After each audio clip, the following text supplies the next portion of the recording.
শুনছো প্রিয়তমা, তোমাকেই বলছি। ভেবে ভেবে হারিয়ে যাওয়ার মাঝে যদি কোনো সুখ থাকে, আমি বলবো সেও তুমি।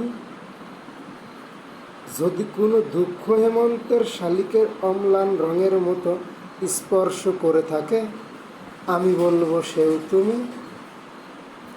জ্বলে পুড়ে মরার মাঝে যদি কোনো সুখ থাকে, আমি বলবো সেও তুমি। যদি কোনো বৃষ্টির পাখি তোলে সুর, ছন্দ তার ডানার ঝাপটায়, আমি বলবো সেও তুমি। দেখা বা দেখার মাঝে যদি কোনো আনন্দ থাকে, আমি বলবো সেও তুমি। যদি কোনো আপ্লুত উৎসব আমার সকল নির্জরতাকে ভঙ্গ করে রুদ্র করে, আমি বলবো সেও তুমি। রাগ অনুরাগের মাঝে যদি কোনো সুখ থাকে, আমি বলবো সে তুমি। যদি কোনো মেঘজাল শূন্যতার 16 কলা পূর্ণ করে মনতার জাল বুনে থাকে, আমি বলবো সেও তুমি। শুনছো প্রিয়তমা, তোমাকেই বলছি।